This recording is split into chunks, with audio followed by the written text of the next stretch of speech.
বান্দা যখন নিজেকে স্যাক্রিফাইস করে আল্লাহ রাব্বুল আলামিন তখন তাকে এই নিয়ামতটা দান করেন। সুতরাং বদর আমাদেরকে শেখায় মাথা নত করা নয়, পিছুটান নয়, শক্তি আল্লাহর পক্ষ থেকে আসে। আল্লাহর জন্য নিবেদিত হলে ওই বান্দার হৃদয়কে আল্লাহ রাব্বুল আলামিন ঐশ্বর্য দিয়ে ভরায় দেন। সুবহানাল্লাহ।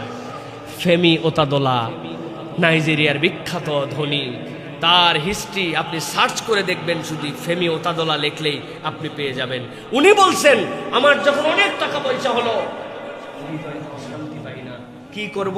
প্রথমে বুদ্ধি করলেন যে যত সম্পদ কিনা যায় সব কিনতে হবে। কিনতে কিনতে আফ্রিকার ডিজেল সরবরাহের 92% মালিক উনি ছিলেন।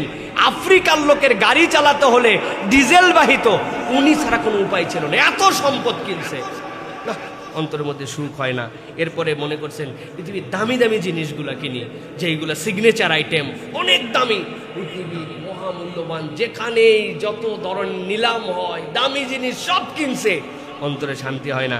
এরপরে চিন্তা করছে আচ্ছা সম্পদ অনেক হয়েছে, হয়তো বড় বড় project, different kind of project যদি থাকে তাহলে আমার জন্য শান্তি হবে। আফ্রিকার অঞ্চলের যত বড় প্রজেক্ট, যত বড় প্ল্যান সবগুলা কিনে ফেলছে, টাকার তো অভাব নাই, শান্তি হয় না।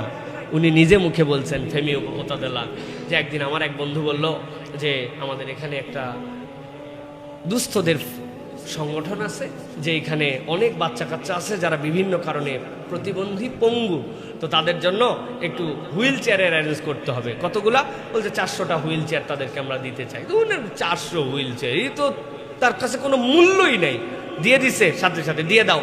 তো শেষে ওনাকে অনুরোধ করছে যে শুধুমাত্র দিলেই হবে না, তোমার হাতে যদি সময় থাকে এই বিতরণের সময় তুমি আসতে পারবা কিনা। কি মনে দাগ কাটছে, গেছে, বিতরণ হয়েছে, সব বাচ্চা কাচ্চারা হুইল চেয়ারে করে নিয়ে খুশিতে যাচ্ছে। তো যাওয়ার সময় একটা বাচ্চা হুইল চেয়ারের হাতে ভর দিয়ে নিচে নামছে, নেমে উনি যে দিছে তার পরিচয় বলছে, সে তার পা জড়ায় ধরছে, জড়ায় ধরে কাঁদতেছে। তখন বলছে তোমার আর কি চাই বলো, তুমি কেন কাঁদতেছ, তোমার কোনো অভাব নাই, বলো আমার কাছে তোমার কি ডিমান্ড।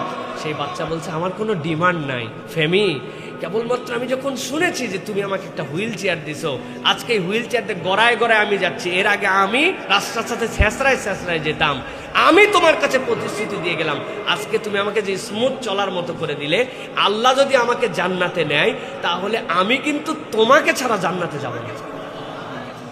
ওই ফেমি ওতাদোলার তার জীবন পরিবর্তন হয়ে গেছে এই ব্যক্তির। এরপরে উনি বলছেন, আরে কিসের প্ল্যান, কিসের এই প্রজেক্ট, কিসের এই অর্থ কামায়, একটাও সুখ দেয় নাই। যখন আমি মানুষের জন্য কিছু করতে শিখেছি, নিজের সম্পদকে স্যাক্রিফাইস করে দিয়েছি, তখন আমি অন্তরে যে সুখ পাইছি, ওই সুখ কোনোদিন কোনো কিছুতে পাই নাই। ইসলাম এই বার্তাটাই শেখায়, জানের মায়া করে নাই, সম্পদের মায়া করে নাই, পরিবারের মায়া করে নাই, বিধবা হবে নাকি এতিম হবে কিছু চিন্তা করে নাই, আল্লাহর জন্য স্যাক্রিফাইস করে দিছে। ওই আল্লাহর জন্য যখন মানুষকে নিবেদিত করে দেয় রব্বুল আলামিন তখন তাকে সাহায্য করেন। সুবহানাল্লাহ। এই জন্য বদর আমাদেরকে স্যাক্রিফাইসের শিক্ষা শেখায়, মাথা উঁচু করে দাঁড়াতে শেখায়। মুসলমানরা পশ্চাৎপদ নয় এটা শিখায়, মুসলমানরা স্যাক্রিফাইস করতে জানে এটা শিখায়, আত্মসম্মান বোধ শিখায়। আল্লাহ রাব্বুল আলামিন ওই বদরের যে মর্যাদা সাহাবীদেরকে দিয়েছিলেন, কোনো সাহাবীর মর্যাদার এরকম ছিল না। এই জন্য আল্লাহ রাব্বুল আলামিন এই বদরের সাহাবীদের যে ত্যাগ, ওই ত্যাগের বিনিময়ে আজকের ইসলাম আমাদের এই জায়গায় এনেছেন। আমাদেরকেও আল্লাহর জন্য ডেডিকেটেড হওয়ার, নিবেদিত হওয়ার, হারামকে ত্যাগ করার, হালালকে গ্রহণ করার এই মানসিকতা নিরবিচ্ছিন্নভাবে গ্রহণ করতে হবে। এটা বদরের অন্যতম একটা শিক্ষা। পারবো তো ইনশাআল্লাহ? দুনিয়ার দিকে তাকায়া উনারা জীবন দিয়ে দিল, আল্লাহ তো বলেন না এই জায়গায় জীবন দেওয়ার জন্য, তুমি হারামটা ত্যাগ করো। আপনি এখনো হারাম ত্যাগ করতে পারলেন না, আপনি এখনো একটা হালালের মধ্যে ঢুকতে পারলেন না, নিজের জীবনের একটা লাইফ চেঞ্জিং টার্নিং পয়েন্ট এটাকে আপনি গ্রহণ করতে পারলেন না। র্যান্ডম লাইফ, আগে উজা পরে উতা, এরকম হলে কিন্তু আমাদের জন্য বড় বিপজ্জনক। আল্লাহ আমাদেরকে বোঝার তৌফিক দান করেন।